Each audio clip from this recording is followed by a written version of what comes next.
హల్లెలూయా.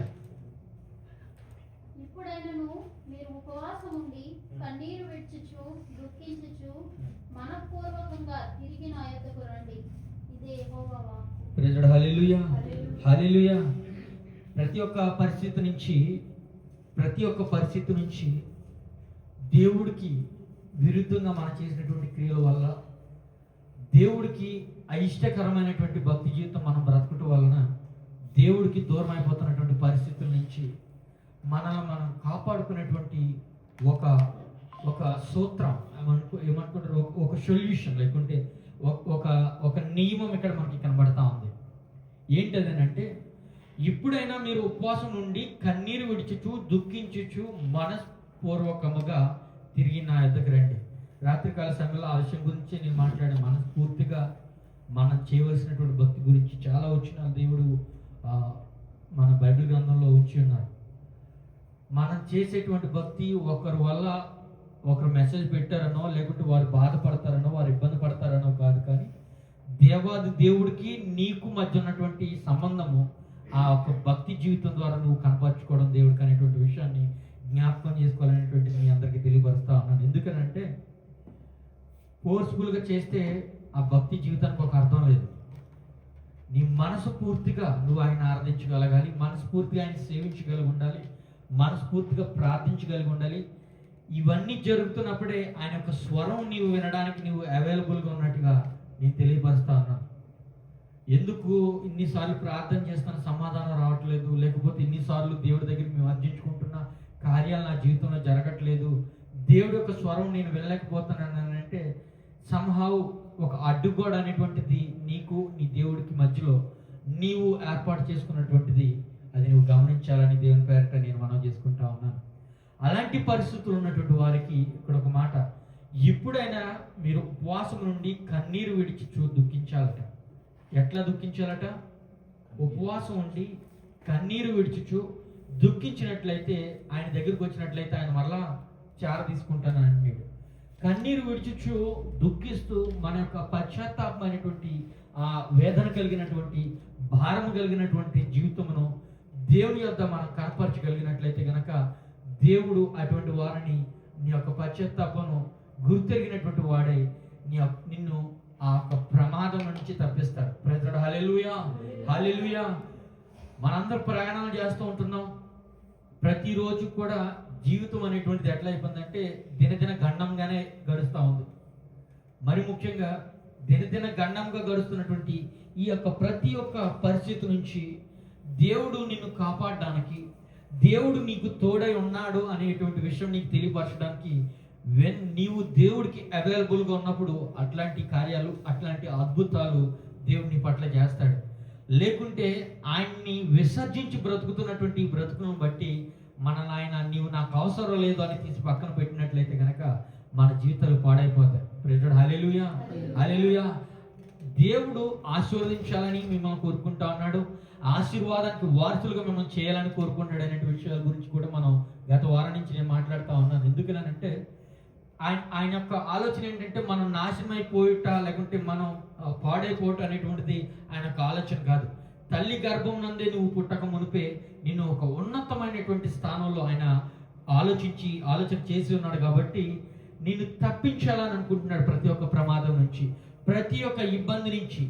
ఎన్నోసార్లు దేవునికి ఆయాసకరమైనటువంటి క్రియలు నువ్వు చేస్తున్నప్పటికీ దేవుడు నిన్ను క్షమించడానికి గల కారణం ఏంటో తెలుసా? ఆయన యొక్క ఉద్దేశం మాత్రమే, నీ యొక్క భక్తి కాదు, నీ యొక్క నీతి కాదు. రాత్రి సహోదరుడు ఈ మాట గుర్తు చేశాడు. మన ఏదో నీతి పరులుగా దేవుని మనం ప్రూవ్ చేసుకోవడం అనేటువంటిది కాదు. మనం ప్రూవ్ చేసుకుంటే అది కాదు. ఆయనకి హృదయాంతరంలో ఎరిగినటువంటి వాడు. మనం చేసేటువంటి ఆ యొక్క భక్తి నిజమైనటువంటిది హృదయాంతరంలోచన నుంచి వస్తుందా, లేకుంటే నటన పరమైనటువంటి భక్తిగా లేకుంటే కనబడుతుందా అనేటువంటి విషయం దేవుడు గుర్తెరిగినటువంటి వాడు. ఈ యొక్క మాట చదివినప్పుడు నాకు ఏమనిపించింది అంటే, అసలు ఈ సందర్భం ఎందుకు వచ్చింది, ఈ ఉపవాసం ఉండి ప్రార్థన చేయవలసినటువంటి ఆ సందర్భం అక్కడ ఎందుకు రాయబడి ఉందని అంటే, ఒకసారి ఆ అధ్యాయం మనం చూద్దాం. 1వ వచనం నుంచి చదువుదాం. 1వ వచనం నుంచి చదివినట్లయితే 15వ వచనం వరకు మనకు కొంత సబ్జెక్ట్ మనకు అక్కడ అర్థం అవుతా ఉంది. 2వ అధ్యాయం 1వ వచనం నుంచి ఒకసారి చదువుతాం. సియోను కొండ మీద బాకా ఊదుడి, నా పరిశుద్ధ పర్వతం మీద నా పరిశుద్ధ పర్వతం మీద హెచ్చరిక నాదం చేయుడి. హెచ్చరికమైనటువంటి ఒక నాదమును చేయుడి. యెహోవా యెహోవా దినము వచ్చుచున్నది. దినము వచ్చుచున్నది, అది సమీపమైనది. అది సమీపమాయననియు దేశ నివాసులందరూ దేశ నివాసులందరూ వణుకుదురు కదా. ఒకసారి ఆలోచించండి. ఆయన యొక్క దినము ఆయన చెప్పినటువంటి ఆ దినము రానే వచ్చింది, ఆ సమయము రానే వచ్చింది. ఇట్లాంటి సమయంలో ఆయన చెప్తున్నటువంటి ఒక సిగ్నిఫికెంట్ ఇక్కడ ఏం చేస్తా ఉన్నాడంటే, సియోను కొండ మీద బాకా ఊదుడి, నా పరిశుద్ధ పర్వతం మీద హెచ్చరిక నాదము చేయడి. ఒక హెచ్చరికమైనటువంటి ఒక నాదమును మీరు చేయాలని చెబుతూ, యెహోవా దినము వచ్చుచున్నదనియు అది సమీపమాయదనియు దేశ నివాసులందరూ వణుకుదురు కదా. వారందరూ భయపడుతున్నారు. ఆయన చెప్పినటువంటి ఆ దినం వచ్చినది, ఆ బోర ఊదడం జరిగింది. ఇలాంటి పరిస్థితుల్లో మనం ఉన్నటువంటి వారు ఉన్నటువంటి ఆ భక్తి జీవితం ఏదైతే ఉందో దానిని బట్టి వారు వణుకుచు దేవుని ఎదుట మనం నిలబడగలమా లేదా అనేటువంటి ఒక ఆలోచన వారికి వచ్చినప్పుడు జరుగుతున్నట్టు సంఘటనగా మనకు కనబడతా ఉంది. ఆ దినమందు అంధకారమయముగా ఉండును, అంధకారమైనటువంటిదిగా ఆ యొక్క దినం ఉంది. మహాంధకారం కమ్మును, మేఘములు మేఘములను గాఢాంధకారములు ఆ దినమును కమ్మును. పర్వతముల మీద ఉదయకాంతి కనబడినట్లు అవి కనబడుచున్నాయి. ఆ దినములను వివరిస్తూ అది ఎటువంటి భయంకరమైనటువంటి దినములుగా, ఎటువంటి అంధకారమైనటువంటి దినములుగా అవి ఉండి ఉన్నాయో ఆ విషయాల గురించి అక్కడ తెలియపరుస్తూ అన్నాడు. మేఘములను గాఢాంధకారములను ఆ దినమట కమ్మునట. పర్వతముల మీద ఉదయకాంతి కనబడినట్టు అవి కనబడుచున్నవి. అవి బలమైన ఒక గొప్ప సమూహము. ఇంతకు ముందు అటివి పుట్టలేదు, ఇక మీదట తరతరముల వరకు అవి పుట్టవు అనేటువంటి మాట కూడా తెలియపరుస్తా ఉన్నాడు. ప్రేతుడు హల్లెలూయా, హల్లెలూయా. ఆ రాబోయే దినముల గూర్చి, ఆ రాబోయే దినములలో కలగబోయేటువంటి ఆ ఒక పరిస్థితిని గూర్చి అక్కడ ఉన్నటువంటి ఆ ప్రజలందరికీ కూడా ఆయన తెలియపరచాలని కొండ ఎక్కి ఏం చేయమన్నాడు? హెచ్చరిక నాదమును మీరు ఊదుడి. మీరు ఈ ప్రజలందరికీ, ఈ దేశ ప్రజలందరికీ, వణుకుచున్నటువంటి ప్రజలందరికీ కూడా మీరు ఈ విషయాన్ని మీరు తెలియచేయండి అనేటువంటి మాట చెప్తా అన్నాడు. తర్వాత చదువుతాం. వాటి ముందర అగ్ని మండుచున్నది, వాటి వెనుక కూడా మంట కాలుచున్నది. అవి రాక మునుపు భూమి ఏదెను వనము వలె ఉండెను. ఏదెను తోట వలెను ఆ అటు పరిస్థితుల్లో ఈ భూమి ఉండెను. అది వచ్చిన తర్వాత పరిస్థితులు వేరే ఉన్నాయి. అవి వచ్చిపోయిన తర్వాత తప్పించుకున్నది ఏదియో విడువబడక భూమి ఎడారి వలె పాడైపోయాను. ప్రజలు హల్లెలూయా, హల్లెలూయా. ఆ దినము వచ్చినప్పుడట, ఆ అగ్ని వచ్చినప్పుడట, అప్పుడు వరకు ఒక వనం వలె, ఒక తోట వలె ఉన్నటువంటి ఈ భూమి ఒక పచ్చని నివాస స్థలముగా ఏర్పడబడి ఉన్నటువంటి ఈ భూమి వచ్చిపోయిన తరువాత అక్కడి నుంచి తప్పించుకున్నటువంటి ఏది కూడా లేదు, విడువబడినటువంటిది ఏది లేక ఆ భూమి అంతా ఒక ఎడారి వలె ఆ భూమి పాడైపోయినటువంటి మాట అక్కడ తెలియచేయడం జరుగుతా ఉంది. ఇది ఎవరికి చేస్తా ఉన్నారు? ఒక హెచ్చరికగా వారికి అక్కడ ఉన్నటువంటి ఆ దేశ ప్రజలందరికీ విషయాన్ని తెలియపరుస్తా ఉన్నాడు. తర్వాత చదువుదాం. వాటి రూపములు గుర్రముల రూపములు వంటివి, రౌతుల వలె అవి పరిగెత్తి వచ్చును. రథములు ధ్వని చేయునట్లు, కొయ్యకాలు అగ్నిలో కాలుచు ధ్వని చేయునట్లు, యుద్ధమునకు సిద్ధమైన శూరులు ధ్వని చేయునట్లు, అవి పర్వత శిఖరముల మీద గంతులు వేయుచున్నది. చూసారు ఈ రెండవ రాకడ విషయం గురించి ఇక్కడ జరుగుతున్నటువంటి మాటలు, కొన్ని హెచ్చరికమైనటువంటి మాటలు. ఆయన దినము సమీపముగా ఉన్నది. ఆ ప్రజలకు ఆ దినము ఎట్టి రీతిగా ఉంటుందో ఒక ఇమాజినేషన్ కి, వారి యొక్క ఆలోచనకు దీన్ని అప్పగిస్తూ, దాన్ని వర్ణిస్తూ, దాన్ని వివరిస్తూ అక్కడ ఉండేటువంటి పరిస్థితులంతా కూడా మన కళ్ళ ముందు కట్టినట్టుగా ఇక్కడ మనం చూస్తా ఉన్నాం. రథములు ధ్వని చేయనట్లు, కొయ్యకాలు అగ్నిలో కాలుచు ధ్వని చేయనట్లు, యుద్ధమునకు సిద్ధమైన సూర్యుల వలె ధ్వని చేయునట్లు ఆ పర్వత శిఖరముల మీద గంతులు వేయుచు ఉన్నవట. నెక్స్ట్ చదువుకుందాం 15 వరకు. వాటిని చూసి జనములు వేదన నొందును, అందరి ముఖములు తెల్లబారును. చూసారా? అప్పుడు వరకు ఈ విషయం ఎవరికి తెలియదా అని అంటే అందరికీ తెలుసండి. మనందరికీ కూడా ఈ విషయం తెలుసు, దేవుడి యొక్క రాకడ జరగబోతుంది అనేటువంటి విషయం. కానీ అది నమ్మేటువంటి విషయంలో అది నమ్మేటువంటి విషయంలో 100% ఉన్నామని చెప్పుకుంటేనే నటనపరమైనటువంటి జీవితాన్ని జీవిస్తూనే ఉన్నాం. అట్లాంటి పరిస్థితులు ఉన్నటువంటి జనాలట వాటిని చూచి జనములు వేదన నుంచు అందరి ముఖాలు తెల్లబారిపోయినాయి. చూసారా, అరే అయిపోయింది మన పరిస్థితి, ఇక్కడితో మన జీవితం ముగిసిపోబోతుంది అనేటువంటి ఒక భయం అనేటువంటిది వారికి తెలియజేసినట్టుగా కనబడతా ఉంది. ఆ భయం వారికి ఎందుకు వచ్చింది అంటే ఆ దినమును గురించి వారు గుర్తెరిగినటువంటి బిడ్డలే. హల్లెలూయా, హల్లెలూయా.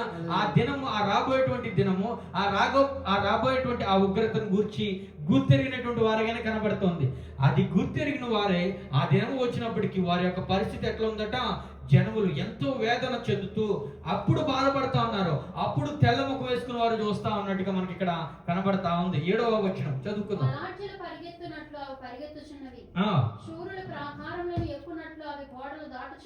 ఎవరు తప్పించుకోవడానికి వీల్లేదు. బలాజ్యులు పరిగెత్తున్నట్లు అవి పరిగెత్తుచున్నవి, సూర్యులు ప్రాకారములు ఎక్కినట్లు అవి గోడలు దాటుచున్నవి, ఇటు అటు తిరగకుండా అవన్నీ చక్కగా పోవచ్చు ఉన్నవి.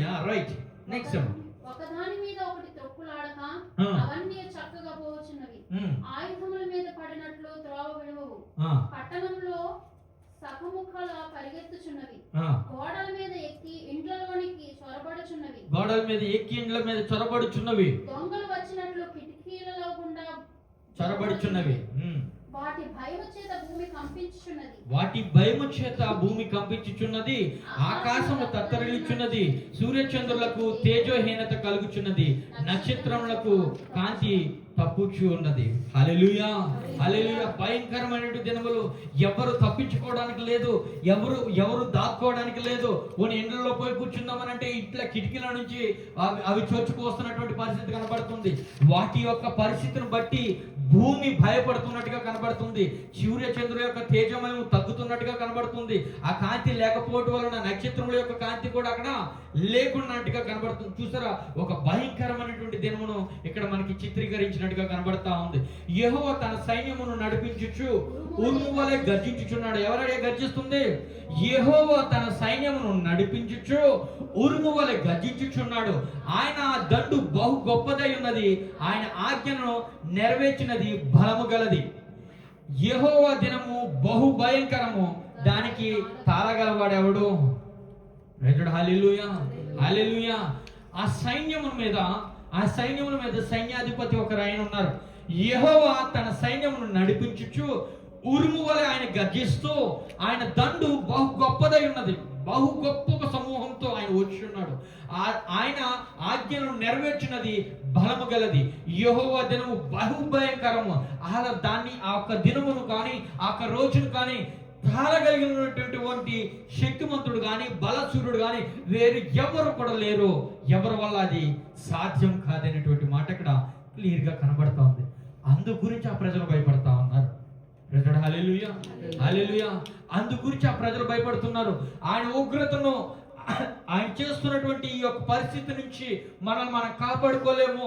ఆయన చెప్పి ఉన్నాడు ఈ మాట, ఆయన చేసి ఉన్నాడు. ఆయన ఆజ్ఞలు, ఆయన కట్టడలు నెరవేరటం మనం చూస్తూ ఉన్నాం. కానీ మనం ఏమైపోయి ఉన్నామని అంటే ఆ యొక్క కట్టడలు అనుసరించేటువంటి వ్యక్తులుగా లేము, ఆ యొక్క ఆజ్ఞలను అనుసరించేటువంటి వ్యక్తులుగా లేము. ఇదిగో మనస్ఫూర్తిగా ఆయన యందు ఆ భక్తి జీవితాన్ని కొనసాగించేటువంటి వ్యక్తులుగా లేము. ఇదిగో ఆజ్ఞల ప్రకారంగా మన జీవితాన్ని మనం ఉంచుకోనలేదు, కానీ నటన పరమైనటువంటి జీవితాన్ని జీవిస్తూ దేవుని బిడ్డలుగా కొనసాగుతున్నటువంటి వారు భయపడతా ఉన్నారు. ఆ ఉగ్రత ఈ సమయం వచ్చి ఉంది, మన జీవితంలో ఏమైపోతాయి, దీనిని మనం తట్టుకోలేము, దీనిని మనం తాళలేము అనేటువంటి పరిస్థితి. హల్లెలూయా, హల్లెలూయా. దేవుడి యొక్క కోపాన్ని తట్టుకునేటువంటి పరిస్థితి మనకు లేదండి. ఏ మనుషుల వల్ల కూడా కాదు. ఆయన వాక్యం ద్వారా గర్జిస్తుంటాడు, మాటలు చెప్తా ఉంటాడు. ఎన్నోసార్లు మాట్లాడుతూ ఉన్నప్పుడు కూడా జనములు వారికి కావలసినటువంటి విషయాన్ని తీసుకుని, వారికి కావలసినటువంటి ఆశీర్వాదాన్ని తీసుకుని, ఆయన యొక్క కట్టడలను పక్కన పెట్టి, ఆయన యొక్క మాటలను పక్కన పెట్టి, సిలువ వేయబడినటువంటి ఆయనకు మరలా మన యొక్క పరిస్థితుల వల్ల, మన యొక్క క్రియల వల్ల, మన యొక్క మాటల వల్ల, మన యొక్క తప్పిదాల వల్ల, మన యొక్క నడవడిక వలన మరలా ఆయన సిలువ వేస్తూ ఆయన ఇబ్బందికరంగా ఉంచుతున్నప్పటికీ సహిస్తూ ఉన్నాడు. కృపాకాలంలో ఉండి అన్నాం కాక. కానీ ఒక ఎక్స్పైరీ డేట్ ఉంది దీనికి. హల్లెలూయా, హల్లెలూయా. దీనికి ఒక ఎక్స్పైరీ డేట్ ఉంది. ఆయన ఉగ్రత అనేటువంటిది ఖచ్చితంగా రాబోయేటువంటి దినంలో కనబడతా ఉంది. ఆ ఉగ్రతను తట్టుకోగలిగినటువంటి శక్తి నీకు లేదు. ఒక మనుషుడి వల్ల, ఏ మనుషుడి వల్ల ఇది సాధ్యపడదు, ఏ మనుషుడి వల్ల ఇది సాధ్యపడదు. మరి ఆ సమయంలో పరిస్థితి ఏంటి? ఆ పరిస్థితుల్లో మనకు ఆధారం ఏమిటి? అయా నీ కుమారుడు అని చెప్పుకుంటున్నటువంటి నీవు, అయా నీ కుమార్తె అని చెప్పుకుంటున్నటువంటి నీవు, ఆ యొక్క పరిస్థితుల్లో, ఆ యొక్క సమయంలో నీ ఎదురుగుండా ఉంచబడినటువంటి ఈ యొక్క యుద్ధమును నీవు జయించగలిగినటువంటి పరిస్థితి ఏంటి? దేవుడికి నువ్వు పాడైపోవటం ఇష్టం లేదు. దేవుడికి నువ్వు పాడైపోవటం ఇష్టం లేదు. నువ్వు పాడైపోవాలనేటువంటి ఉద్దేశంతో కానీ, నిన్ను ఇదిగో నాశనం చేయాలనే ఉద్దేశంతో కానీ ఆయన నిన్ను నన్ను కనలేదు. హల్లెలూయా, హల్లెలూయా. కానీ ఇంతటి ఉగ్రతలో కూడా, ఇంతటి పరిస్థితుల్లో కూడా ఆయన ఒక సొల్యూషన్ మన కొరకు ఏర్పాటు చేస్తున్నాడండి. ఆయన మనకు ఒక సొల్యూషన్ ఏర్పాటు చేస్తున్నాడు. ఏంటో అదే చూద్దాం. 12వ వచనంలో ఇప్పుడు చదువుదాం. ఇప్పుడైనా మీరు ఉపవాసం ఉండి కన్నీరు విడిచుచు దుఃఖించుచు మనస్పూర్వకముగా తిరిగి నా యొద్దకు రండి. ఇదే యెహోవా వాక్కు. ఎవరు చెప్పారండి మాట? ఎవరు చెప్పారు? అంత ఉగ్రత కలిగి, అంత కోపము కలిగి భూమి భయపడతా ఉంది, సూర్య చంద్రులు కాంతి నశింపుతా ఉంది. ఆ కాంతి లేమితనం వల్ల నక్షత్రముల కాంతి కూడా ఇబ్బందికరంగా ఉంది. కానీ ఒక పవర్ ఇక్కడ దేవుడు మనకి చూపించడం జరుగుతుంది. ఇలాంటి పరిస్థితుల్లో కూడా నిన్ను నాశనం చేయడం నాకు ఇష్టం లేదు, నాకు కనికరం నీ మీద ఉంచడం నాకు ఇష్టంగా ఉంది. కానీ నువ్వు చేయవలసిన పని ఒకటి ఉంది. You have to did something. ఏం చేయాలట? చెప్పండి ఒకసారి. కన్నీరు విడిచుచు ఉపవాసం ఉండి మనస్ఫూర్తిగా మరలా దేవుని దగ్గరికి తిరిగి రావాల్సినటువంటి పరిస్థితి. ప్రజలు హల్లెలూయా, హల్లెలూయా. ఇక్కడ నేను చెప్పబోయేటువంటి విషయం ఏంటంటే, ఈ మాట రాత్రి నేను ఎందుకు సడన్గా నేను చెప్పిందో తెలియదు, కానీ ఒకసారి ఇదంతా చదివిన తర్వాత నాకు అనిపించింది, that's the power of fasting అనమాట. ఉపవాసం అనుకున్నటువంటి శక్తి, ఉపవాస ప్రార్థనకు ఉన్నటువంటి శక్తి దేవాది దేవుడి మాటలను, దేవాది దేవుడి యొక్క ఆ ఉగ్రతను సైతం ఆ కనికరంగా మార్చగలిగినటువంటి కృప. ప్రైజ్ హల్లెలూయా, హల్లెలూయా. మీకు అర్థమవుతుందని నేను అనుకుంటున్నా. ఇక్కడ ఉపవాసం అంటే దేవుడి యొక్క కనికరము పొందుటే తప్ప మరేమీ కాదు. ప్రైజ్ హల్లెలూయా, హల్లెలూయా. చాలాసార్లు మనం ఉపవాసం ఉంటాం, చాలాసార్లు మనం ఉపవాస ప్రార్థనలు గడుపుతూ ఉంటాం. నాకు పలానా పని కావాలి తండ్రి, దాని విషయమై నేను ఉపవాసం ఉండడానికి ఇష్టపడతా ఉన్నాను. పలానా కార్యం కావాలి, దాని విషయమై నేను ఉపవాసం ఉండడానికి ఇష్టపడుతున్నాను. ఉపవాసం ఉంటున్నాను అంటే ఒక చిన్న పిల్లవాడు మారం చేసినట్టు, నాకు ఇది కార్యం ఖచ్చితంగా కావాలి ప్రభువా అనేటువంటి ఆ ఒక్క ఉద్దేశం, నీ యొక్క ఉద్దేశం ఏదైతుందో అది నువ్వు దేవుడికి తెలియపరచడం మాత్రమే. ప్రైజ్ హల్లెలూయా, హల్లెలూయా. ఎన్నోసార్లు ఇక్కడ గమనించండి, ఎన్నోసార్లు మనం ప్రార్థన చేస్తా ఉన్నాం, నాకు సమాధానం రావట్లేదు. అందరికి వచ్చిందా సమాధానం? అందరికి వచ్చిందా సమాధానం? ఎన్నోసార్లు నేను ఆశీర్వాదాల కొరకు ప్రార్థన చేస్తున్నాను, లేదా పలానా ఒక విషయం గురించి అసలు దీని పట్ల నీ యొక్క చిత్తం ఏంటి, లేక నీ యొక్క ప్రణాళిక ఏంటి నాకు తెలియపరచడానికి, అయ్యా నువ్వు నాతో మాట్లాడాలి కదా అని అంటే, ఇక్కడ దేవుడు చెప్తున్నటువంటి మాట ఏంటో తెలుసా? నీకు ఫైనల్గా నీకు ఒక అవకాశం ఉంది. నీకు ఒక అవకాశం ఉంది. నీవు ఉపవాసం ఉండి ప్రార్థించినప్పుడు నీకు ఇదన్నీ కూడా సాధ్యం అవుతుంది. హల్లెలూయా, హల్లెలూయా. దేవుడి యొక్క కనికరం పొందుట తప్ప మరి ఏమీ కాదు. ఇక్కడ జరుగుతున్నటువంటి సిచ్యువేషన్ అదే. ఒకసారి మరలా 13వ వచనం నుంచి కంటిన్యూషన్ చదువుదామమ్మా. చదువు. మీ దేవుడైన యెహోవా కరుణావాస్యము గలవాడును, శాంతమూర్తి. ఆయన పేర్లు చూసారా? కరుణావాస్యము గలవాడును, శాంతమూర్తియు, అత్యంత కృపగలవాడునై ఉండి తాను చేయనుద్దేశించినటువంటి కీడును సైతం పశ్చాత్తాపపడుచు దాన్ని నీ దగ్గర నుంచి ఆయన ఏం చేస్తూ ఉన్నాడో తొలగిస్తూ ఉంటున్నాడు. పశ్చాత్తాపపడును గనుక మీ వస్త్రమును కాక మీ హృదయములను చింపుకొని ఆయన తట్టు తిరిగి. ఈ మాట నాకు బాగా నచ్చింది. మీ వస్త్రమును కాక హృదయమును చింపుకోవటం అంటే, నువ్వు వస్త్రమును చింపుకున్నట్లయితే ఇదిగో బయటికి కనపడేటువంటి భక్తి గురించి నువ్వు మాట్లాడుతా ఉన్నటువంటి మాట కాదు. బయట చింపుకుని, నా వస్త్రమును చింపుకుని నేను యేసు కొరకు నేను రోధిస్తున్నాను, నాకు పశ్చాత్తాప కొరకు నేను ప్రార్థిస్తున్నాను అనేటువంటిది బయటికి నువ్వు చెప్పడం కాదు, నీకు హృదయమును చింపుకోమని అంటున్నాడు. హల్లెలూయా, హల్లెలూయా. ఎట్లా బ్రతకాలి? అంతటి ఉగ్రత కలిగి, అంత రథములతోటి, అంత సైన్యముతోటి ఆయన వచ్చింది ఎందుకు? ఆ పరిస్థితి నుంచి వారందరినీ కూడా తీసివేయాలి, నాశనం చేయాలి. కానీ ఒక ఉపవాస ప్రార్థన అక్కడ చేసినటువంటి కార్యం చూసారా? మీ దేవుడైన యెహోవా ఆయన కరుణావాక్యములు గలవాడును, శాంతమూర్తియు అత్యంత కృపగలవాడినై ఉండి తాను ఉద్దేశించినటువంటి కీడేదైతే ఉందో దాన్ని చేయకుండా పశ్చాత్తాపపడుచు. ఎవరు మరలా? ఎవరండి? దేవుడు. ప్రజలు హల్లెలూయా.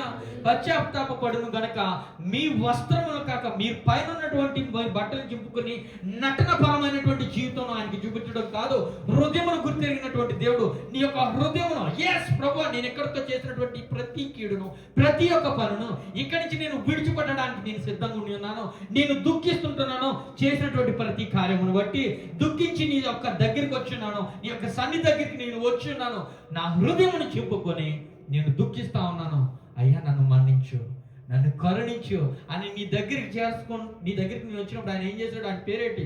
కరుణ వాత్సల్యం గలవాడును శాంతమూర్తి గనుక ఆయన కృప కనికరము ఈ యొక్క ఉపవాసం వల్ల మనం పొందుకోగలుగుతా ఉన్నాం.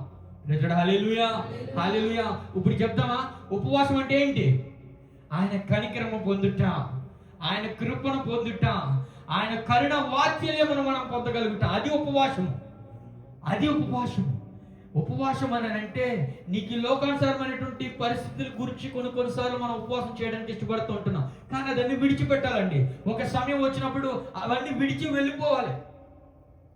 కొంతమంది ఆ వివాహ విషయం గురించి ప్రార్థన చేసుకుంటూ ఉంటాం, వివాహ విషయం గురించి కానీ, ఉద్యోగ విషయాలు కానీ, లేకుంటే ఇంక సెటిల్మెంట్ గురించి కానీ, భవిష్యత్తు కలిగినటువంటి పరిస్థితుల గురించి కానీ, అనారోగ్య పరిస్థితి, అట్లాంటి బైబిల్ గ్రంథంలో చాలాసార్లు చాలా సిచ్యువేషన్లో రాయబడి ఉన్నాయి. అలాంటి ప్రతి సమయంలో కూడా ఉపవాసం ఉండి గోడుబట్ట కట్టుకొని ప్రార్థించినటువంటి ప్రతి సమయంలో కూడా దేవుడు సమాధానం దయచేసినట్టుగా కూడా మనం చూస్తుంటున్నాం. ఇక్కడ నేను చెప్తుంది ఏంటంటే ఆయన ఉగ్రత నుంచి నీవు బ్రతుకుతున్నటువంటి ఈ యొక్క బ్రతుకును బట్టి దేవుడు ఉగ్రతకు నీవు లోనవ్వకుండా దేవుడు నీకు చూపిస్తున్నటువంటి ఈ కృపా వాత్సల్యమును పొందుకోవడానికి ఉపవాసం కావాలి. ఇప్పుడు ఏమీ అవసరం లేదు కాబట్టి నేను ఉపవాసం చేయను బ్రదర్ అనడానికి లేదు ఇక్కడ. ప్రైజ్ హల్లెలూయా, హల్లెలూయా. నీ యొక్క భక్తి జీవితం దేవుని యందు మరింత బలపడాలని అంటే నీవు చేయవలసింది ఉపవాసమైనటువంటి ప్రార్థన సమయం వచ్చింది, మనం రాలేకపోతున్నాం, మనం అటెండ్ అవ్వలేకపోతున్నాం, లేకుంటే మనం ఉండలేకపోతున్నాం, మనం ఆరాధించలేకపోతున్నాం, మనం ఆయన్ని మనస్ఫూర్తిగా భక్తి చేయలేకపోతున్నాం అంటే గల కారణం ఏంటంటే ఆయన ఉగ్రత దినముకు దగ్గరగా చేరువుగా నువ్వు ఉండి ఉన్నావు. ఆ ఉగ్రత దినములలో పాడైపోయేటువంటి వారిలో నీవు ఉండి ఉన్నావు. ఎందుకంటే నీవు చేస్తున్నటువంటి ఈ భక్తి నటనపరమైనటువంటిదిగానే ఉంది తప్ప మనస్ఫూర్తిగా చేసినటువంటి భక్తిగా లేదు, కనబడటం లేదు. హల్లెలూయా, హల్లెలూయా. ఎంతమంది ధైర్యంగా చెప్పగలుగుతాం మాట మనస్ఫూర్తిగా నేను చేస్తున్న దేవుడికి ఈ భక్తి అని.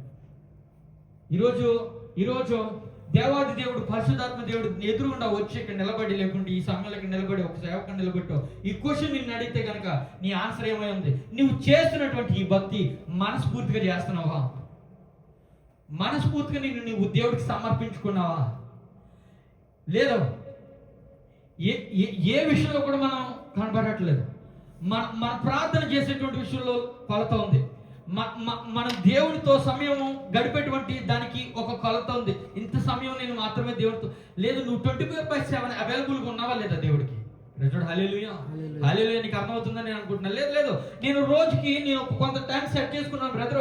ఉదయ కాలంలో ఈ గంట మాత్రమే దేవుడితో నేను ప్రార్థిస్తాను, లేకుంటే మధ్యాహ్న కాలంలో ఈ కొద్ది నిమిషాలు మాత్రమే నేను దేవుడితో కలుగుతాను.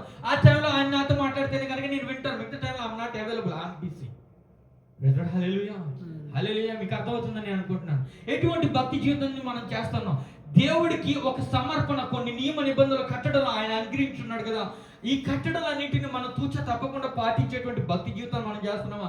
భారవంతంగా అయితే చేయడానికి ఇష్టం కాదు. భారవంతంగా చేయమని నేను చెప్పట్లేదు, బలవంతంగా చేయమని నేను చెప్పట్లేదు. నువ్వు చేసేటువంటి ఆ క్రియలు ఎప్పుడైతే దేవుడిని నువ్వు ప్రేమిస్తావో నువ్వు ఆటోమేటిక్గా ఇవన్నీ చేయడానికి ఇష్టపడతావు. ఒక వ్యక్తి వచ్చి నీకు చెప్పవలసిన అవసరం లేదు, ఒక వ్యక్తి వచ్చి నేను బ్రతిమాలవలసిన అవసరం లేదు, ఒక వ్యక్తి వచ్చి నీకు 10 సార్లు ఫోన్ చేసి, లేకుంటే 10 సార్లు బ్రదర్ ఇది, లేకుంటే సిస్టర్ ఇది అని చెప్పవలసిన అవసరం లేదు. ఎందుకంటే దేవుడిని నీవు ప్రేమించినప్పుడు ఈ కార్యాలు చేయడానికి నీవే ముందుకు వస్తావు. దేవుని ప్రేమించేటువంటి వ్యక్తిలో ఈ భక్తి జీవితాన్ని మనం చూస్తాం. ప్రతి ఒక్కరిలో ఈ భక్తి జీవితం మనం చూడలేకపోవడానికి గల కారణం ఏంటంటే మనస్ఫూర్తిగా వారి ఆ యొక్క భక్తి జీవితాన్ని కొనసాగించకపోవడం. ఎందుకు ఈ లోకంలో పడిపోవడానికి గల కారణాలు ఏంటంటే వారి భక్తి జీవితం దేవుణ్ణి ప్రేమించేటువంటి తత్వంలో మనస్ఫూర్తిగా లేదండి. దయచేసి నన్ను మన్నించని మాట నేను చెప్తా ఉన్నందుకు. ఆ మనస్ఫూర్తిగా ఒకసారి మనం చూసి మీకు ఒక మాట, నీకు మరొక మాట నేను చెప్పాలనుకుంటున్నాను. ఎగ్జాంపుల్గా భార్యను ప్రేమించినటువంటి భర్త తనకు ఒక కష్టం వస్తే నిలబడగలుగుతున్నాడా లేదా? నిలబడలేడు. భర్తకు ఒక ఇబ్బంది కలుగుతుంది, భార్య నిలబడగలుగుతుందా? లేదు. పిల్లలకు ఒక కష్టం వచ్చింది, తల్లి నిలబడగలుగుతుందా? లేదు. తండ్రి నిలబడగలుగుతున్నాడా? లేదు. ఎందుకు? వారిని ప్రేమించావు కాబట్టి, వారిని ఇష్టపడ్డావు కాబట్టి. వారికి ఒక కష్టం వస్తుంటే నువ్వు తట్టుకోలేకపోతున్నావు, వారికి ఒక ఇబ్బంది వస్తుంటే నువ్వు భరించలేకపోతున్నావు. దేవుడి దగ్గరికి వచ్చి అయినా మొరపెడుతున్నావు, లేకుంటే నీకు సాయ శక్తులా నువ్వు చేయగలిగే ప్రతిదీ కూడా నువ్వు చేయగలుగుతున్నావు. బట్ దేవుడి దగ్గరికి వచ్చినప్పటికీ ఆ ప్రేమ ఏమైపోతుంది? దేవుడి దగ్గరికి వచ్చినప్పటికీ ఆ ఓర్పు ఏమైపోతుంది? దేవుడి దగ్గరికి వచ్చినప్పటికీ ఆ సహనం ఏమైపోతుంది? ఆ మనసు ఏమైపోతుంది అనేటువంటి మాట నేను అడుగుతా ఉన్నాను. ఎందుకంటే ఎక్కువగా నేను దేవుడు ప్రేమించాడు కదా. ఆయన మరణానికి కూడా మన యొక్క తప్పిద భావం బట్టి ఆయన భరించాడండి. హల్లెలూయా, హల్లెలూయా. కానీ మనం ఏం చేస్తున్నాం తెలుసా? అది కృప, ఆ కనికరం మనం పొందేసుకున్నాం కాబట్టి, దేవుడు ఆ కృపను నాకు చూపించేశాడు కాబట్టి, నన్ను రక్షించేశాడు కాబట్టి, ఇక్కడి నుంచి జీవితం నాది కాదు. ఎప్పుడైతే నీవు రక్షణకు ఆయనకు అప్పగించుకున్నావో అక్కడి నుంచి నీ జీవితం ఆడిది. హల్లెలూయా, హల్లెలూయా. భక్తి జీవితం మనస్ఫూర్తిగా చేయడానికి ఇష్టపడాలని దేవుని పేరట ఈ యొక్క మాటను మీకు తెలియపరచుకుంటున్నాను. 15వ వచనం వరకు ఇది చదువుదామమ్మా. ఇది చదువుతాం 15వ వచనం వరకు. హృదయములను చింపుకొని ఆయన తట్టు తిరుగుడి. ఒకవేళ ఆయన మనస్సు తిప్పుకొని పశ్చాత్తాపడి మీ దేవుడైన యెహోవాకు తగిన నైవేద్యమును ప్రాణార్పణను మీకు దీవెనగా అనుగ్రహించును. ఏం చేద్దామని వచ్చినటువంటి ఉద్దేశంతో వచ్చిన్నాడు ఆయన. ఎలాంటి పరిస్థితులు గుండా వచ్చిన్నాడు. పశ్చాత్తాపం చేసి అన్ని చేసి కనికరము వాక్యం అన్ని చూపించి ఆశీర్వాదాల దీవెనలకు నీకు మరలా తిరిగిస్తున్నాడు. That's the power of the fasting prayer. నేను చెప్పదలుచుకున్నది అది.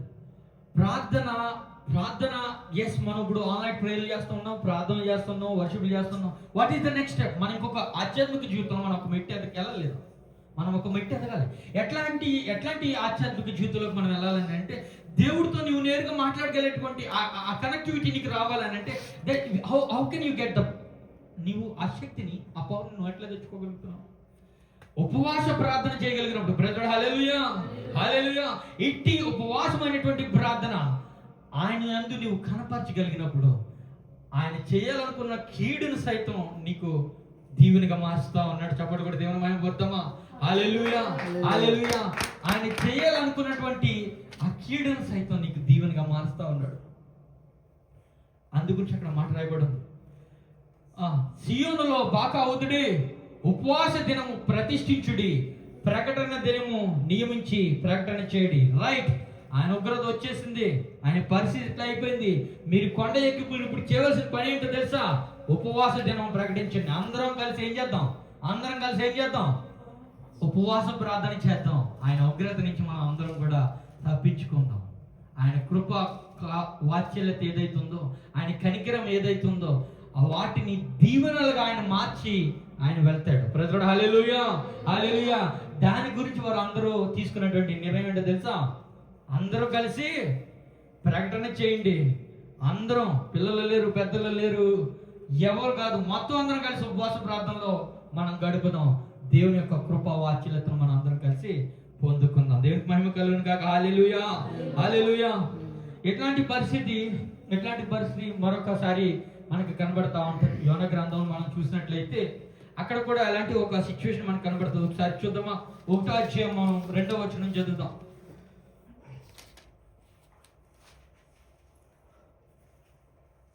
దేవుని యొక్క కనికరం పొందినట్టుగా వారు ఎట్లు రీతిగా ఆ యొక్క కనికరం పొందారనేటువంటి మాట అక్కడ రాయబడి ఉంటుంది. యాక్చువల్గా మనం ఈ విషయాలు కొన్ని అక్కడ ఉన్నటువంటి అధ్యాయాలన్నీ చదివితే ఒక స్టోరీలాగా మీకు అర్థమవుతుంది. కానీ మెయిన్ కీ పాయింట్స్ నేను కొన్ని రెఫరెన్స్ మీ ముందుకు తీసుకురాబోతున్నాను. అవి చదువుకున్నట్టు కూడా మీకు అక్కడ ఉన్నటువంటి మ్యాటర్ ఏంటనేటువంటిది క్లియర్గా అర్థమవుతుంది. ఎందుకంటే చాలాసార్లు చదివినటువంటిది కనుక. యోనా 1వ అధ్యాయం 2వ వచనం 3వ వచనం చదువుతాం. 2వ వచనం. దోషము నా దృష్టికి ఘోరమైన గనుక నీవు లేచి నినవే మహాపట్టణమునకు పోయి దానికి దుర్గతి కలుగునని ప్రకటింపు. ఒకసారి చూడండి, అక్కడ ఉన్నటువంటి నినివే పట్టణస్థులు దేవుడు ఏం చేయాలనుకున్నాడట? ఆయన దృష్టికి అది అంగీకారంగా లేదు. వారి జీవితం, వారి యొక్క నడవడిక, వారి యొక్క ప్రవర్తన దేవుడికి ఇష్టానుసారమైనటువంటిదిగా లేదు, ఘోరమైనటువంటిదిగా ఉంది. అందుకే నీవు లేచి నినివే పట్టణమునకు పోయి దాని దుర్గతి నీ కలుగుతుందేనని ప్రకటించు, వారిని నాశనం చేయబోతున్నటువంటి విషయం నీవు పోయి వారికి ఏం చేయాలని చెప్పాడో ప్రకటించమనేటువంటి మాట చెప్పి ఉన్నాడు. 3వ అధ్యాయంలో వద్దాం. అయితే యెహోవా సన్నిధిలో నుండి 3వ అధ్యాయం 4:5-5 చదువు. యోనా ఆ పట్టణంలో ఒక దిన ప్రయాణమంత దూరము సంచరించుచు ఇక 40 దినములకు నినివే పట్టణము నాశనమగునని ప్రకటన చేయగా, ఆయన చెప్పినట్టుగా ఆయన ఏం చేశాడు, ఆయన గురించి మీకు యోనా గురించి తెలుసు, మధ్యలో కొన్ని మరి చేప స్టోరీ ఇవన్నీ కూడా మీకు అన్ని తెలిసినటువంటి విషయాలు. అక్కడికి వెళ్ళిన తర్వాత ఆయన వెళ్ళి ఏం చేశాడట, ఆయన ప్రకటన చేశాడు, మరికొన్ని దినములు మాత్రం మీకు సమయం ఉంది, మీ సమయం అయిపోయింది. మీ యొక్క పరిస్థితిని బట్టి, మీ యొక్క నడవడికను బట్టి, మీ యొక్క ప్రవర్తన బట్టి దేవుడు ఫిక్స్ అయిపోయి ఉన్నాడు. ఏమని ఫిక్స్ అయ్యాడనంటే ఆయన మిమ్మల్ని నాశనం చేయాలని ఉద్దేశపూర్వకంగా ఉండి ఉన్నాడు. నాతో చెప్పాడు, నాకు మీకు చెప్పమని ప్రకటించమని నన్ను పంపి ఉన్నాడు అనేటువంటి మాట ఆయన చెప్తున్నాడు. 4-5 వచనాలు. నినివే పట్టణము వారు దేవుని యందు విశ్వాసం ఉంచి వారు చేసినటువంటి కార్యం చూసారా, ఆయన వచ్చి ప్రకటించాడు.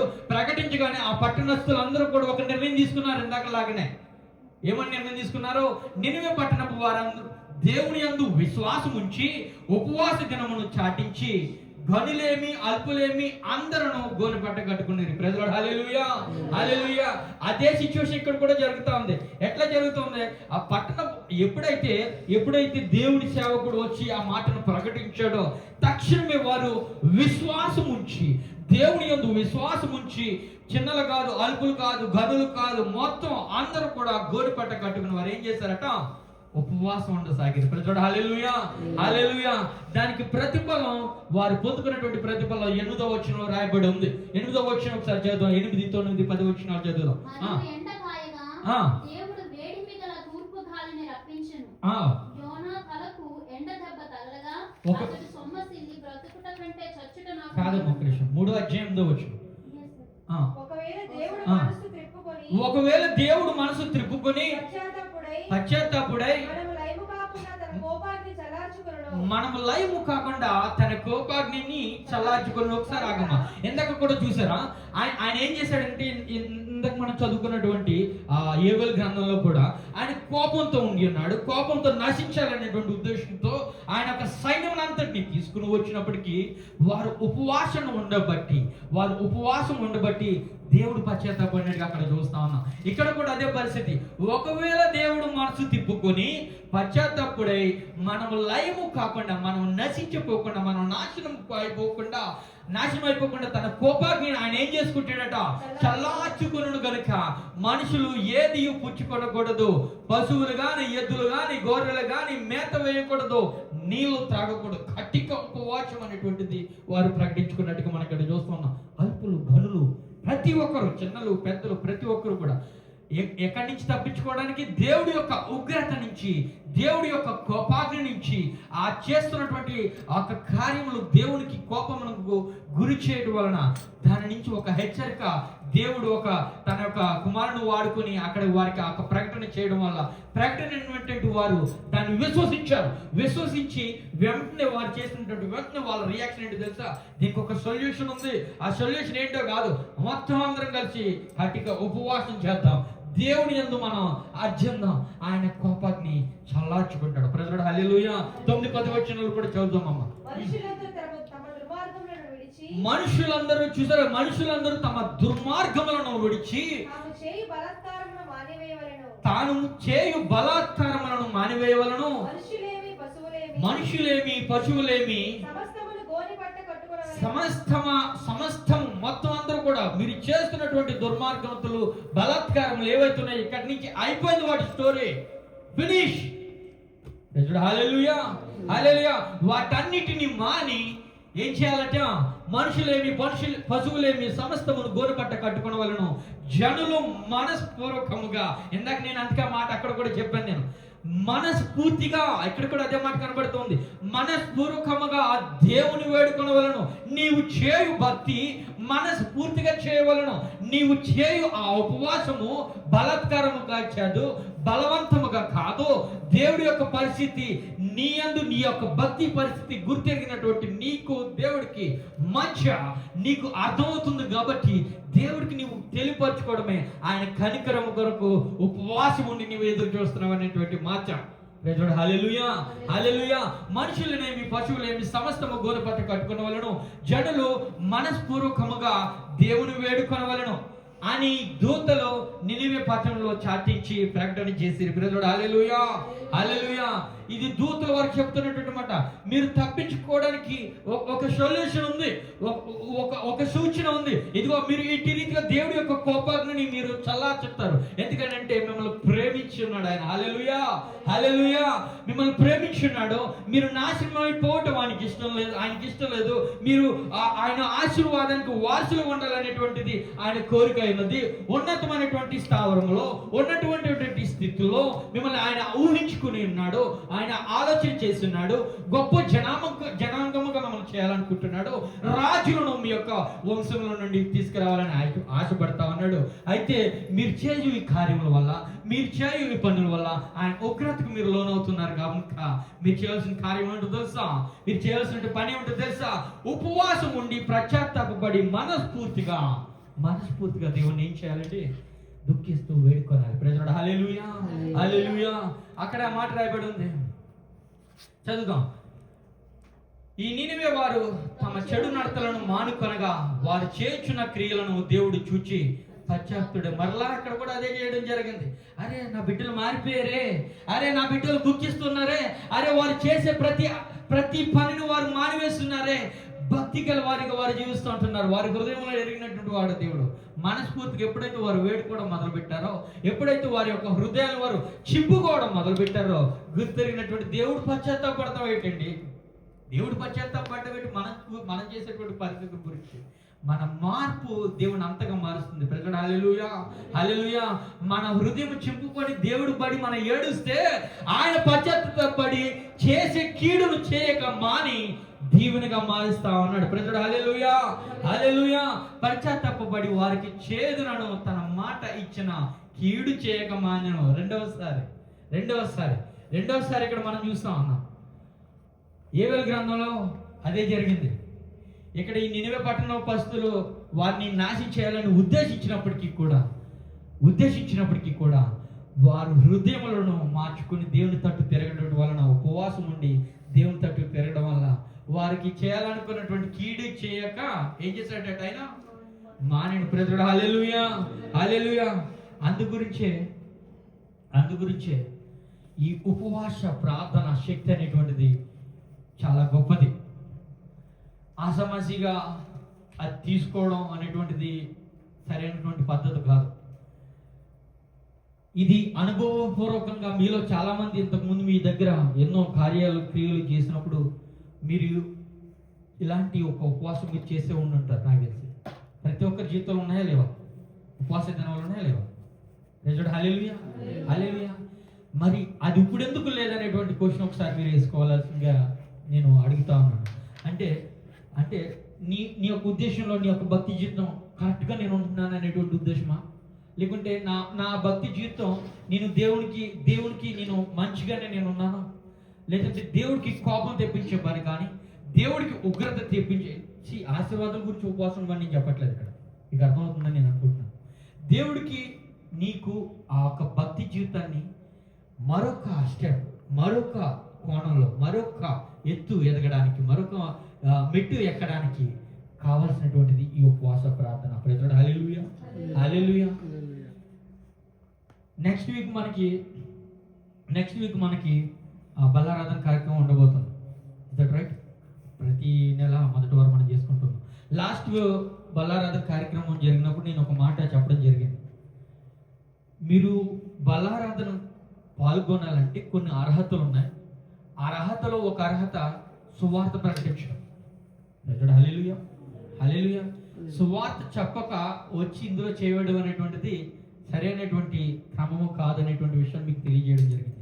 ఐ డోంట్ నో ఎంతమంది దేవుడి యొక్క సువార్త మీరు చెప్పగలిగి ఉన్నారు ఇప్పటి వరకు.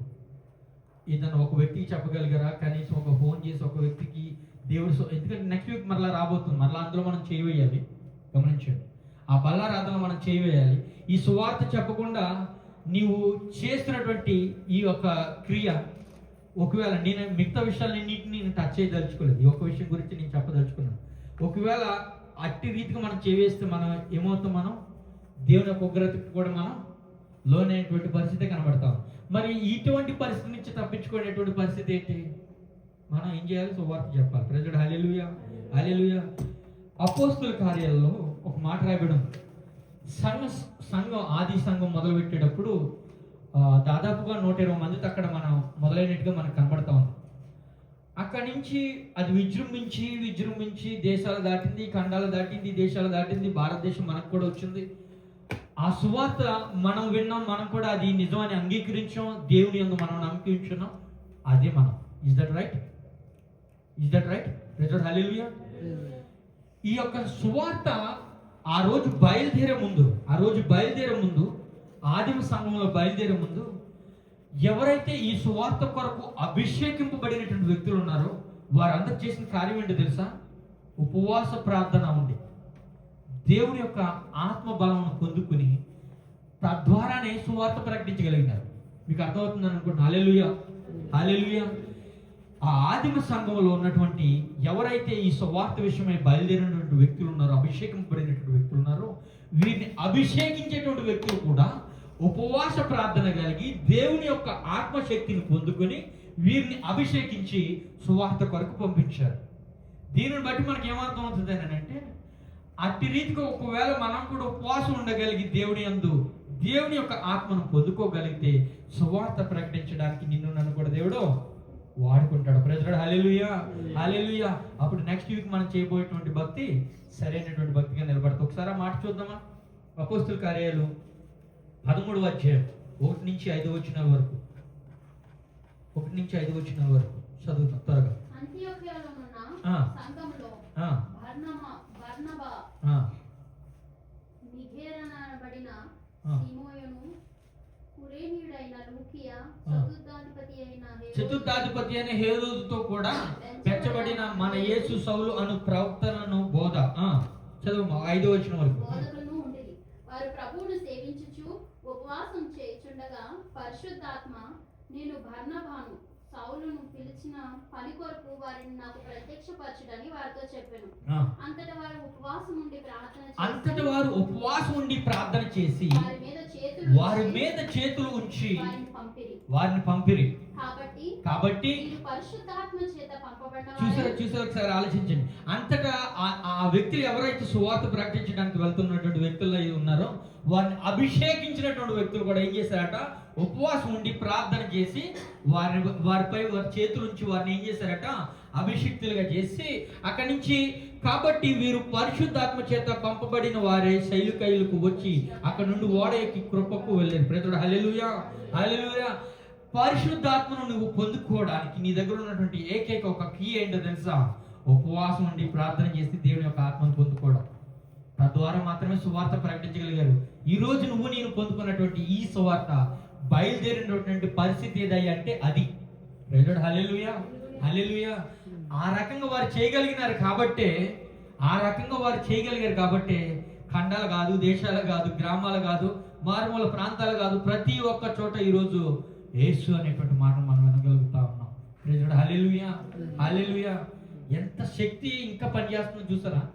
ఆ రోజు వారు ఉపవాసం మరి ఎన్ని గంటలు ఉన్నారో నాకు తెలియదు, ఎన్ని రోజులు ఉన్నారో నాకు తెలియదు, కానీ ఆ శక్తి అయితే ఇప్పటికి కూడా పరిశుద్ధాత్మ దేవుడి ద్వారా పనిచేయడానికి మూల కారణంగా కనబడతా ఉంది. మరొక సిచ్యువేషన్ నేను మీకు చూపించబోతా ఉన్నాను. యేసు ఒక చిన్న పిల్లవాడిని బ్రతికించేటువంటి పరిస్థితి, ఆయన చనిపోయినటువంటి పరిస్థితి అక్కడికి వచ్చినప్పుడు ఒకసారి మార్క్స్ సువార్త ఒకసారి చూద్దాం. 9వ అధ్యాయం 29వ వచనం.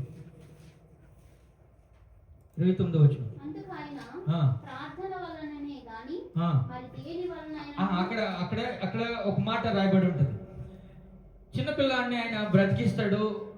అప్పుడు శిష్యులు వచ్చి మాట్లాడిస్తారు, ప్రభువా మేము ఇదే చేసాం కదా, మేము ఇన్నే మాట్లాడినాం, మేము నువ్వు చెప్పినట్టుగానే ప్రార్థన చేసాం, మేము చెప్పినట్టుగానే చేసి ఉన్నాం.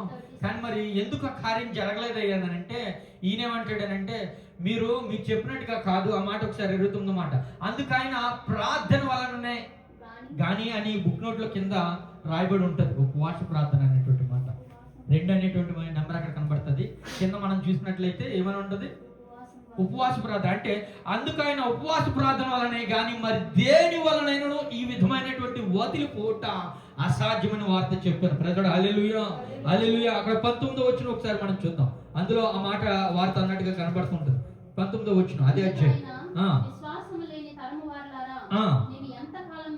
విశ్వాసం లేనటువంటి తరము వారులారా నేను ఎంతకాలం మీతో ఉంటానో, ఎంతవరకు నేను మిమ్మల్ని సహిస్తాను. మీరు చేయవలసిన పని కదా ఇది, మీరు చెందవలసినటువంటి పని కదా.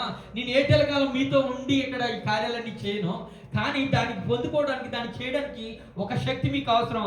అది ఏం చేయాలని అంటే మీరందరూ కూడా ఉపవాసం ఉండి ప్రార్థన చేసి ఇట్టి శక్తిని మీరు పొందుకున్నట్లయితే ఆ దెయ్యం వెలగొట్టడం కానీ, మనుషులు బ్రతికించడం కానీ, ఆధ్యాత్మిక ఆ కార్యములు చేయడానికి కానీ మీరు అర్హులు. ప్రజలు హల్లెలూయా హల్లెలూయా అని చెబుతూ ఒక మాట అదే అధ్యాయంలో 21 ఒక మాట కిందకు వచ్చినట్లయితే ఒక మాట కనబడతా ఉంటుంది. 31వ వచనం 32వ వచనంలో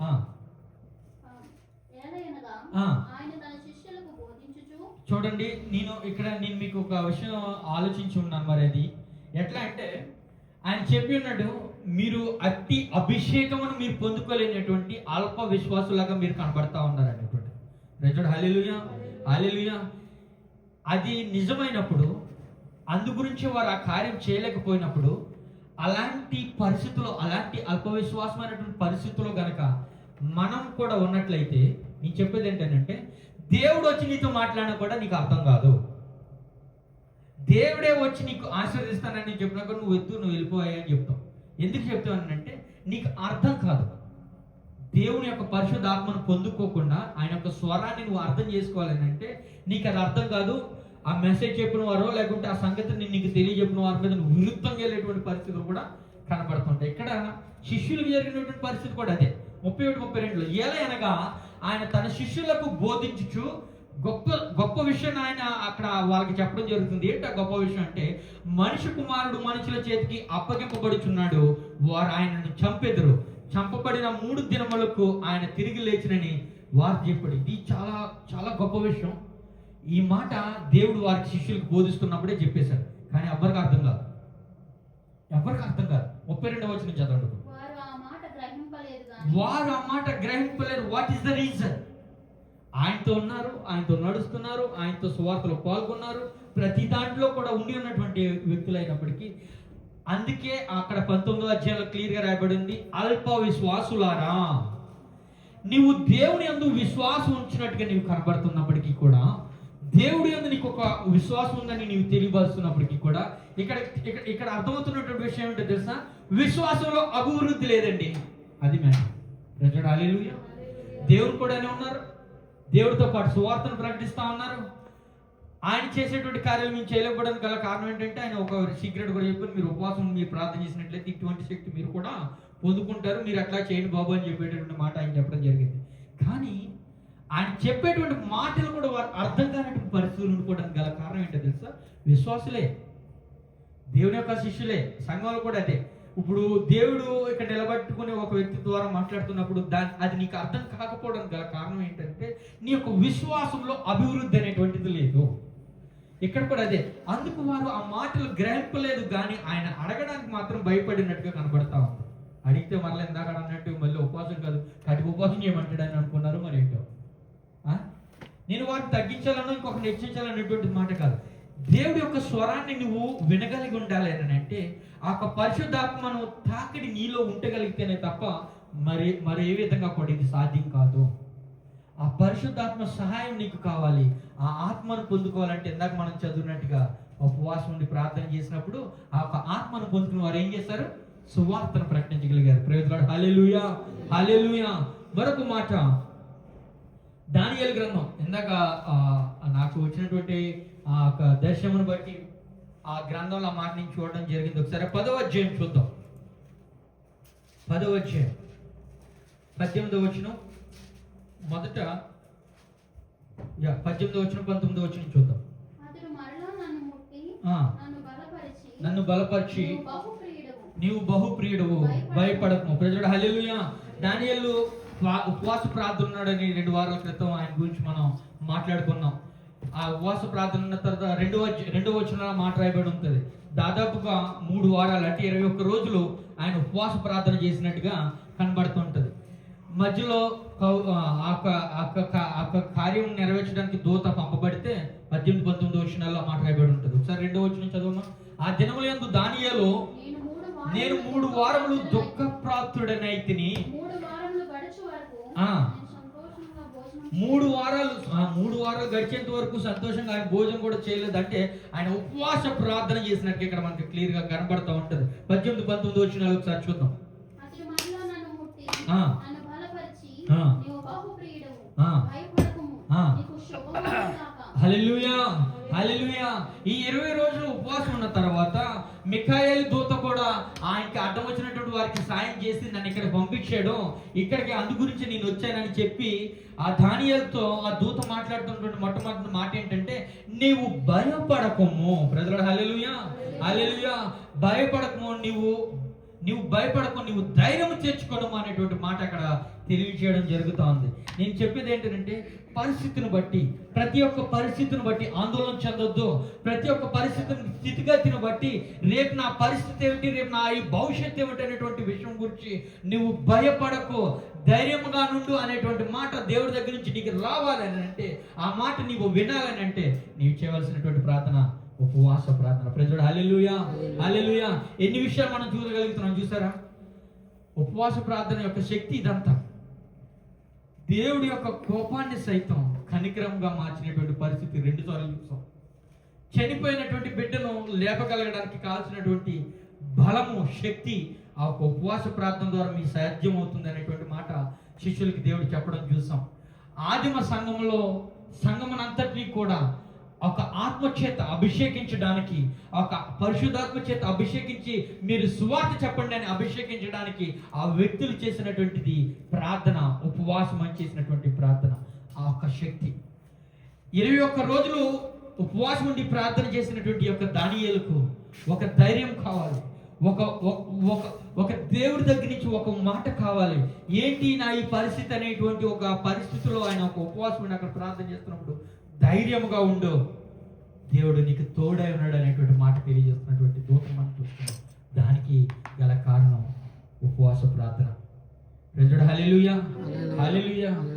ఇంత శక్తిని ఆ ఒక ఉపవాస ప్రార్థనలో దేవుడు ఉంచున్నాడండి. మనం ఇగ్నోర్ చేయడానికి వీలు లేదు, మనం ఇది ఆపేయడానికి వీలు లేదు. దేవునిలో మరింత ఎదగడానికి, ఒక ఆధ్యాత్మికమైనటువంటి మెట్టు మనం ఎదగడానికి ఇది మనందరికీ కూడా ఈరోజు దేవుని యొక్క ఆత్మ అభిషేకం పొందుకోవడానికి మనందరికీ కూడా అవసరం. ప్రజలు హల్లెలూయా, హల్లెలూయా. నెక్స్ట్ టైం మనం ఈ ఆన్లైన్ ప్రేయర్లు చేసుకుంటున్నప్పుడు ఉపవాసం ఉండి ప్రార్థన చేయడానికి మనం ప్రయత్నిద్దాం. ఉపవాసం కలిగి అందరం ప్రార్థన చేయడానికి ప్రయత్నిద్దాం. దేవుడు ఎట్టి రకంగా ఆయన కనికరం మన మీద చూపించడం మనం చూద్దాం. ప్రజలు హల్లెలూయా, హల్లెలూయా. ఒక ఆఖరి ఈ మాట మనం చూసుకుని మనం ముగించుకుందాం. 1 సమూయేలు 7వ అధ్యాయం 5వ వచనం 6వ వచనం. ఈ మాటలో మనకి ఏం తెలియబడుతుంది అంటే పరిశుద్ధులుగా మనం నిలబడగలగాలంటే కూడా ఉపవాస ప్రార్థన అవసరంగా మనకి ఇక్కడ కనబడతా ఉంటది. 5-6 వచనాలు చదవమ్మా. సమూయేలు ఇశ్రాయేలులందరినీ మిస్పాకు పిలువనంపుడి. నేను మీ పక్షంగా యెహోవాను ప్రార్థన చేతును. నేను మీ పక్షంగా యెహోవాకు నేను ప్రార్థన చేతును అని చెప్పగా వారు మిస్పాలో కూడుకొని నీళ్లు చేది యెహోవా సన్నిధిని కుమ్మరించి ఆ దినము వారు ఉపవాసం ఉండి యెహోవా దృష్టికి మేము పాపాత్ములమని ఒప్పుకొనేది. యెహోవా దృష్టికి మేము పాపాత్ములమని వారు ఉపవాసం ఉండి ప్రార్థన చేస్తూ వారు ఏం చేస్తారట? ఒప్పుకున్నారు. మిస్పాలో సమూయేలు ఇశ్రాయేలుకు న్యాయము తీర్చవాలని. చూసారా? పరిశుద్ధులుగా మనల్ని తీర్చిదిద్దడానికి కూడా ఉపవాస ప్రార్థన అనేటువంటిది, శక్తి అనేటువంటిది ఖచ్చితం, ఇంపార్టెంట్. ప్రజలు హల్లెలూయా, హల్లెలూయా. ఎన్ని విషయాలు మనం చూసాం. పరిశుద్ధులుగా మనం తీర్చబడాలని అంటే, ఆ శక్తిని పొందుకోవాలంటే ఉపవాస ప్రార్థనలో మనం గడపాలి. దేవుని యొక్క ఆత్మను పొందుకుని సువార్త ప్రకటించాలని అంటే ఆ ఉపవాస ప్రార్థన చేసుకుని మనం పొందుకుని ఉండాలి.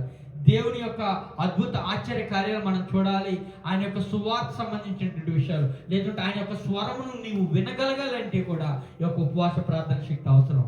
అన్నిటికంటే ముఖ్యంగా ఏవెల్ గ్రంథంలోనూ మనం చూసాం ఇందాక, ఆయన యొక్క కృపాగ్నికి మనం గురి కాకుండా ఆయన కనికరము పొందుకోవడానికి మనకు ఉపవాస ప్రార్థన అవసరం. కళ్ళు మూసుకు ప్రతి ఒక్కరు ప్రార్థన చేసుకుందాం.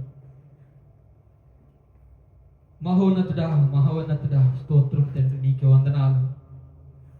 మరి సమయంలో ఎదుగున తండ్రి ప్రభా,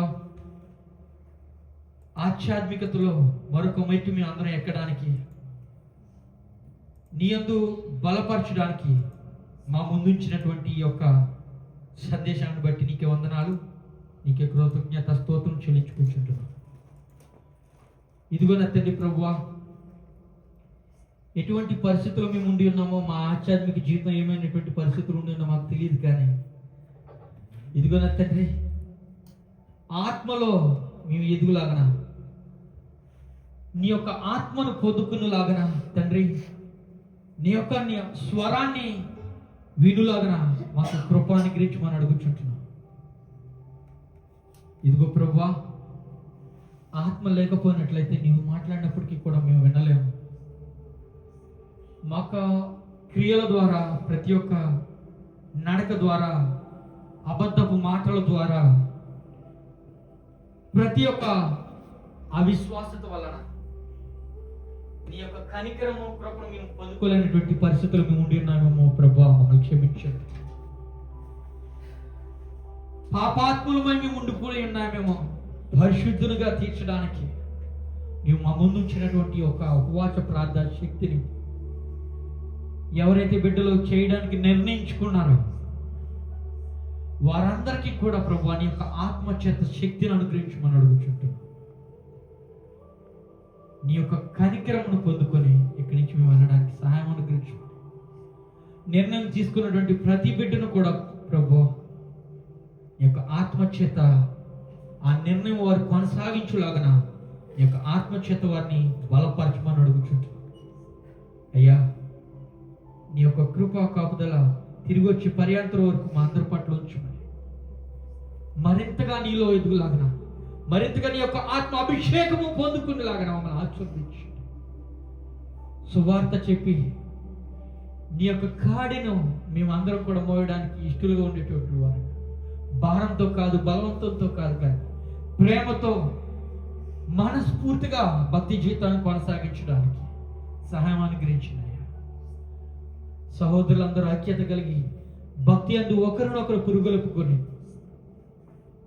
నీ అందు బలమైనటువంటి సాధనాలుగా మేమందరం వాడబడ్డానికి సహాయం అనుగ్రహించు. అయ్యా, సహాయం అనుగ్రహించమని మహోన్నత నీకే వందనాలు, నీకే కృతజ్ఞతాస్తుతులు స్తోత్రం చెల్లించుకోవచ్చు. ఈ యొక్క కృపా కాపుదల ఆశీర్వాదాలు నిండుగా మెండుగా బిడ్డలందరి పట్ల వచ్చి నడిపించమని అడుగుచుంటున్నాం తండ్రి.